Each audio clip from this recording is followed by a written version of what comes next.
Well, good afternoon, everyone. What a great day. It's really a pleasure to be here to celebrate the continuation of our massive infrastructure program powered by the nation's most comprehensive capital plan, Rebuild Illinois. Thanks to Mayor Terry Carr for welcoming us to McCook. I also want to thank our Transportation Secretary, Omar Osman, who you'll hear from shortly. His partnership has truly been invaluable throughout the last 5.5 years. And Kevin McCardle, you'll also hear from shortly, of ACEC. We can't get this work done without him and his member companies. And of course, special thanks to our friends in organized labor. Can't do any of it without them. Business manager of the Chicago Laborers District Council, Jim Connolly. Executive Secretary Treasurer of the Mid-America Carpenters Regional Council, Kevin McLaughlin, who's going to join us, hasn't arrived quite yet, and President of Cook County Building Trades, Mike Masaleo. You all represent the men and women who are the real builders of everything that we're talking about today, and I am truly proud to say that hundreds of thousands of your members are delivering modernized and safer transportation for the working families of Illinois. Rebuild Illinois has been among my highest priorities since I was elected governor. And there have been, frankly, years before that where our infrastructure had been neglected and disinvested from. Our roads and bridges, our airports and river ports had been crumbling. Not only was that holding back Illinois' economic growth, but it was making our residents less safe and our communities less connected to one another. Illinois has long been a multimodal hub for national and regional travel and freight movement, but that status had been put in jeopardy. 5 years ago, we stood together when I signed the bipartisan Rebuild Illinois infrastructure plan into law. We made it clear that this wasn't just a plan to rectify the shortcomings of the past, but it was instead to build something better for our future. And standing with all of you today, we should all take pride that our vision is being realized. In fact, CNBC now ranks Illinois as one of the best states in the nation for infrastructure, and it's a status that we have earned. These multi-year plans have been the blueprints every year guiding us toward our goal. Over the next 6 years, stretching all the way to fiscal year 2030, we will continue making historic investments into improving every aspect of our infrastructure and in every part of the state from top to bottom. These thousands of projects speak to the comprehensive vision of Rebuild Illinois, a plan that understands how interconnected our transportation systems really are and the need to consistently improve them at every level: roads and bridges, aviation, transit, freight and passenger rail, waterways, bicycle paths, pedestrian accommodations. $30 billion to improve and modernize 3,214 miles of state roads. By the way, we've already completed about 5,000 miles of roads across the state. And going forward, in addition to those 3,200 miles we yet have to pave and repair and modernize, we're also doing the same for nearly 9 million square feet of bridges across the state. $7.5 billion to upgrade our transit systems, $2.5 billion for rail projects, $1.6 billion for aviation funding, and over $160 million for our ports and our waterways. These are real, tangible projects that will have a direct impact on the strength of our economy and the quality of life for our residents. Like right here on Interstate 55, where we're putting a total of $364 million into upgrading and modernizing this heavily trafficked corridor. That money will rehabilitate 49 bridges stretching from Chinatown to Wolf Road and reconstructing the Cicero Avenue and Harlem Avenue interchanges to increase walking and biking accommodations too. The benefits of that investment in reduced congestion, in efficiency, in commerce, in quality of life for our residents will pay for themselves. It would take me all day to list off every airport, rail line, roadway, bus system, and bike path that we're going to upgrade and modernize, so I won't try to do that. But know that this plan is guiding the build-out of a world-class transportation system that all of Illinois deserves, and we are creating hundreds of thousands of quality jobs while doing it. The projects that we're working on, the fact that our infrastructure is improving is being recognized by people all over the United States and frankly in a whole lot of places across the world.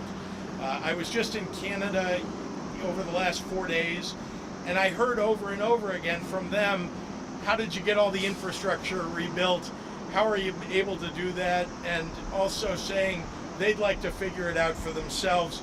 In fact, driving around Quebec, I had people say to me when I would arrive places, sorry about all the potholes. Consistently, one after another, sorry about all the potholes. So I can say to all of you, sorry about the orange cones you see if you're slowed down in traffic, but in another way I'll say sorry, not sorry. We're going to have decades of roads and bridges, airports, river ports that have been rebuilt and that are the best in the nation. So far, we've actualized $14.8 billion of improvements just on the highways side alone with IDOT. Local governments and union workers hard at work bringing our vision to life and building the best infrastructure in the nation. Today, we take another step toward that future. I want to thank you all once again for being here today. One of the very best parts of being governor is getting to see these investments come to life, knowing all the good that they will do for our people and our businesses, every job that we create, every commute we make easier, every accident that we prevent. That is what this work is all about. I'm proud to stand with you, alongside you today as we enter the next chapter for our great state and lay the literal foundation for a brighter future for Illinois. So with that, I'm proud to hand it over to a more than 30-year veteran of IDOT, our great Transportation Secretary, Omer Osman. Omer?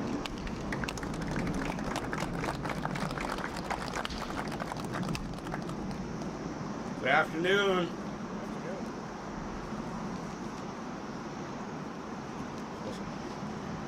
So, Governor, thank you. Thank you so much for your kind words. 35 years is June 1st, 35 years, just a couple of weeks ago. And I'm blessed in so many ways. Once again, Governor, thank you for the kind words and for your leadership in making another landmark day in Illinois transportation possible. I'd also like to give a shout out to the team here at our Stephen Maintenance Yard facility. What a great building, and I hope you all are enjoying this new facility. The day of the year when the governor announces the multi-year program is special to me because the partnership that is always on display. Labor, industry, the state and local partners coalescing around the importance of transportation and investing in communities. I want to take a moment, as I usually do, to acknowledge some of the IDOT staff who are here. Our Director of Highways, Chief Engineer, Steve Fravia.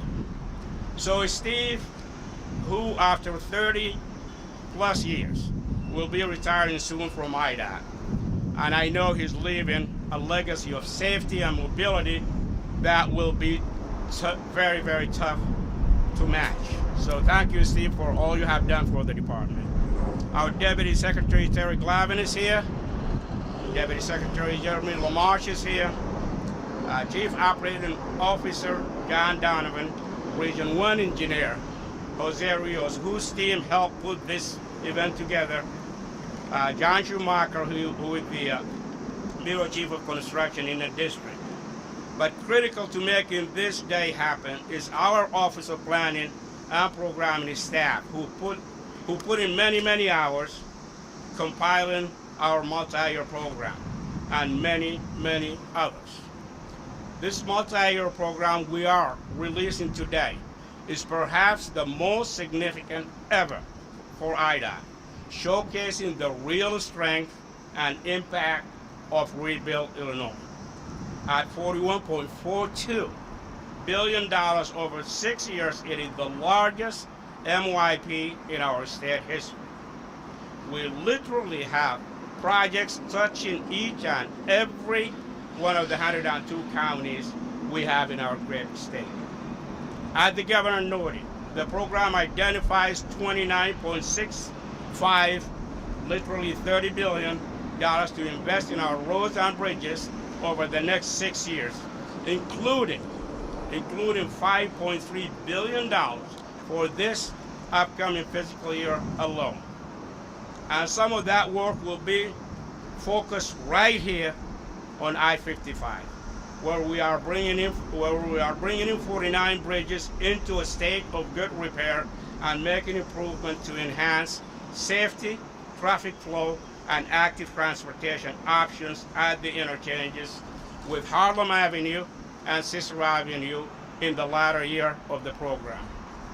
Combine those investments with nearly $12 billion identified for transit, rail, aviation, waterways, and bike and pedestrian accommodation, and you have a program that puts more war on the street than ever before.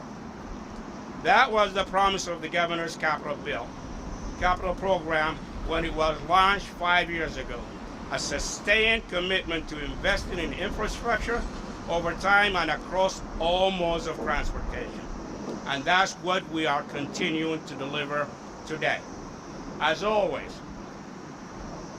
we will be proceeding with a commitment, unvarnished commitment, to provide equity and build a workforce that reflects the diversity of our great state of Illinois. We won't have it any other way. We will not have it any other way. And that remains, thank you, and that remains the blueprint as we rebuild Illinois. Thank you for having us. Thank you for coming out today. And with that, it is my pleasure to introduce Mr. Mike Masalay. Mike.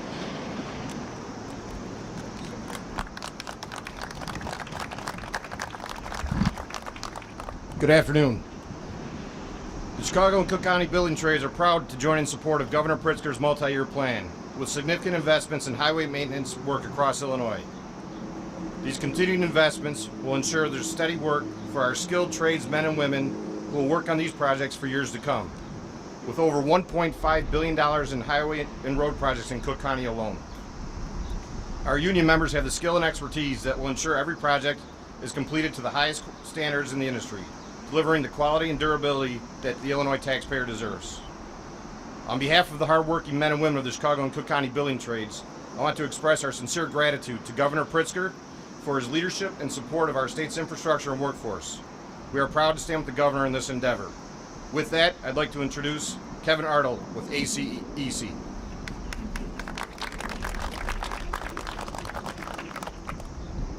Good afternoon, I'm Kevin Ardo with the American Council of Engineering Companies of Illinois.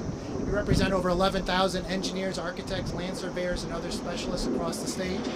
And I'd like to thank Governor Pritzker and Secretary Osmond for once again demonstrating their commitment to rebuild Illinois through this multi-year plan that has dedicated significant resources to the maintenance and upgrade of our state's infrastructure network. I want to especially thank Governor Pritzker, who 5 years ago knew that if Illinois wanted to build roads across the state, we had to build some bridges in Springfield first, and he worked hard to secure a bipartisan coalition that supported the Rebuild Illinois that is now providing historic funding for Illinois. This historic level of funding announced today will help ensure that our state's transportation network is modernized, safe, and ready for the challenges of the 21st century economy. These investments will also help to attract more businesses and skilled talent to our state, creating new job opportunities and contributing to the growth of our economy. They will ensure that Illinois products, both manufactured and agricultural, can efficiently and quickly get to markets across the globe. Make no mistake, our efforts to modernize our transportation network right here have a global impact. With steady, adequate, and consistent funding for Rebuild Illinois, Illinois engineering companies will be able to attract skilled engineers from within the state and across the country to work on local, transformative projects. Illinois engineers are among the nation's most innovative and visionary, and Rebuild Illinois is giving them an opportunity to show the world what Illinois can accomplish. Once again, I'd like to thank IDOT, the entire team of IDOT, Secretary Osmond, for putting together another historic plan to upgrade and expand our road, rail, and transit and port infrastructure. The American Council of Engineering Companies of Illinois supports the actualization of this plan, and we once again would like to thank Governor Pritzker and Secretary Osmond for their support. And with that, I'll hand it back to Governor Pritzker. Happy to take any questions from members of the media. Governor, first of all, welcome back. Thank you. A number of questions I think we all have, but I think most important might be the Supreme Court's ruling on bump stocks. Can you give us your reaction to that? And then also, how might this impact Illinois? So the Supreme Court decision, as you know, was not a Second Amendment decision. It was a decision about whether the ATF has the authority to issue the rules that they put out back then. And so obviously they've decided the ATF does not have that. I do think it's going to spur action at the state level as well as the federal level to try to once again ban bump stocks. Here in Illinois, we've already done that. We do not need to take action here to fill in what the Supreme Court has taken away from other states. If I can follow up, some gun rights groups see this ruling as encouraging in their fight against the assault weapons ban. What do you think this in any way suggests the Supreme Court might be inclined to rule against the assault weapons ban down the road? I don't think this has any bearing at all on that, and that's why I pointed out that this is not a Second Amendment ruling. It's really a ruling about the regulatory authority of the ATF. Hi, Governor. Hi. Hi. I wanted to ask you about the Logan and State bill rebuild. There was maybe a vote on some recommendations today that didn't end up happening. There's just kind of been a few complaints about like a lack of details on this rebuild, and it's a lot of money, $900 million. I mean, what's your response to that? Do you think that this is an example of good governance? Well, from my perspective, we're getting feedback. Those hearings are useful to hear what people have to say. There are people on both sides at those hearings. I know that that AFSCME, tends to pack them, and you saw that with the folks who were wearing their green T-shirts. But we want to hear what people have to say. It's important in determining what the final plan ultimately will be. Nobody's put out a final plan. We did suggest, importantly, that we are going to have to make a change. And it is, we let people know that the likelihood is, remember, there was a report that was put out a year ago that told you a lot about what's going on in the correction system with facilities. It's clear that much more ultimately will need to be done to upgrade or change the facilities we already have. This is just the beginning. But it's an important beginning, and Stateville's certainly on that list of the worst of the facilities, as well as Logan, the need to change there. So I think it's important for people to express themselves. We want to hear that. I know there will be people who are disappointed with whatever the final outcome ultimately will be, and it may be that changes might get made along the way, but no final decisions have been made. Okay. So you're expecting like some kind of more detailed final plan soon? Well, again, the role, in my view, of COGFA is to take in that public comment and to make recommendations in their vote. It shouldn't be an up or down vote on something. This is a state endeavor. The legislature is ultimately going to have a lot to say along the way here. We want to listen to that. But this is a public comment period that COGFA is offering, and so that's an important part of what will take place over the coming months. Are you concerned at all about how the city of Chicago is handling migrant evictions from their justice system? I would say, I don't think I'd use the word concerned exactly. I think that this is challenging. You know, when people are being sent to Chicago, when most of them can't get work permits, and when we have a real responsibility, in my view, just like we do to anybody who is in the city of Chicago or in the state of Illinois who doesn't have the resources maybe to care for themselves yet or have the ability to get a job. We have some responsibilities to carry out. The city is doing the best that it can with the resources that it has. The state is providing support for those endeavors. We have seen a steady decline before this latest round of what you're describing. We've seen a steady decline of people that are in the shelters, and it's because people have found other means to care for themselves. Sometimes it's friends that they know or communities that have been willing to take them in around the country. A number of people have left and gone, for example, to the Venezuelan community there's a large Venezuelan community, the largest in the country, in Florida. A number have chosen that, or other cities that they have found friends or relatives in. And so, again, this is not an easy endeavor, but we're all working together, and it is working, I think, better than many people had expected. And we'll keep caring for the people who need us most.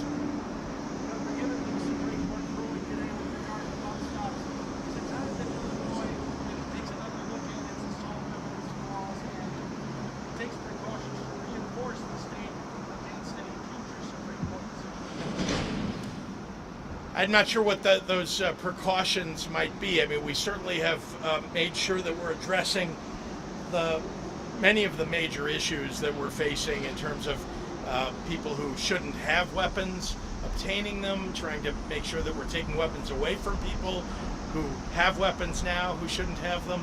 As you know, we also, in addition to banning bump stocks, we also ban switches, which turn a regular gun or a semi-automatic gun, either one, into essentially a machine gun, just like a bump stock does for a semi-automatic weapon. We've banned those. And we, of course, took action, one of the 11 states in the country now that has a ban on assault weapons. And frankly, if you look at the numbers of crimes that have been committed with an assault-type weapon in Illinois, anyway, they've gone down. So that's the goal, ultimately, right? We want to make sure that people have lawful ownership of a gun if they have one, and that people who shouldn't have them don't get them, and that the guns that are available are ones that meet the requirements of not being machine gun-like and not being a real danger to the public, but rather for self-defense or for hunting. Governor, on Canada, did you come away from this trip with any firm or semi-firm commitments of business investments down here? We signed a memorandum of understanding with Ontario, which is a large, prosperous province that includes Toronto, and Waterloo, which is a technology hub in Canada. I met with many, many companies while I was there and had discussions with them about the terrific manpower and talent that we have in Illinois that's such a great attraction for businesses, as well as the incentives that we offer to companies to come here. And as has happened with all the trade missions, there haven't been that many, but the trade missions that I've taken, you begin dialogue, you follow up and make sure the relationship gets stronger and stronger, and ultimately, as you've seen, it yields results for the people of Illinois. Today, the CTU is starting its negotiation sessions with the local public school system. In the past, the mayor has said he feels he's owed about $1 billion from the state for funding schools. Is there any appetite in Springfield to come up with a funding package that will satisfy some of the demands of the CTU? Well, we did. We came up with a funding package that is expanded by almost $500 million to schools all across the state of Illinois. Every year that I've been governor, we've increased the amount of funding to K-12 schools. We've improved funding significantly for preschool for childcare for those earliest years, and of course for higher education. So we're committed in Springfield, many of us, to improving our funding for schools across the state, and the city of Chicago is the largest beneficiary of those funding improvements. Thanks, everyone. Thank you. Thank you, Governor. Welcome back. Can we do a group photo? You want to come in together?